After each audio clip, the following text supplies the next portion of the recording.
Welcome back to Driver's Ed, and today we're going to learn how to charge an EV. There's 3 different levels of EV charging. Level 1 is a trickle charge, where people install them in their houses, you can plug them in overnight, and you're ready to go for your morning commute. Level 2 is this one, a commercial charging point. You'll see them in the parking lots of different businesses, gas stations, a Walmart, lots of places.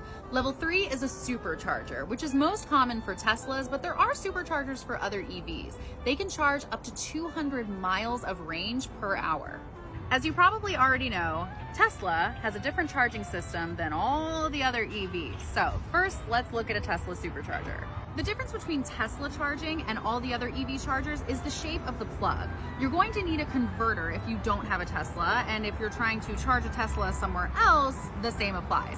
It's like when you're traveling abroad and you're trying to plug something into the wall, the shape is going to be different, so you need a converter. Most EV charging stations are tap to pay, so today we will be tapping the corporate card. Okay, it authorized my card and it unlocks the port. So I pull the gun like this. Different than the Tesla charger, this one has a lot more connector points.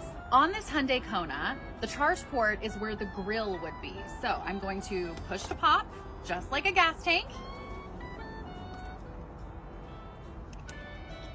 I unhook the charging port and I place the gun in and then lock it into place with the trigger. The car will start flashing to tell me that it has engaged the charging point. This charge point has clearly seen some better days, but I can click on the details and bring up my entire vehicle. Since there's 2 charge points, I want my details. It tells me how much time has elapsed, how much energy it's taking in, and what it's costing me. Depending on the make and model of your electric vehicle, the charge point is going to be at different spots on the car. So on this Kona, it's in the grill of the car, but on that Tesla over there, it's where the gas compartment would be on another vehicle. When the car's done charging, it will tell you on the charge point that it has a full charge, or when you're done and you've spent as much time as you want in this parking space, you can unplug it. I'm going to put it back into charge point.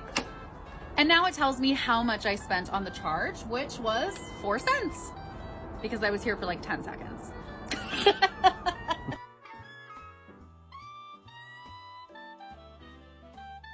In the not so distant future, electric vehicles are going to be the required standard of the industry. So it's better to learn this now than later. We don't know if that'll be in 5 years or in 50 years, but considering the history of automotive, that's pretty soon.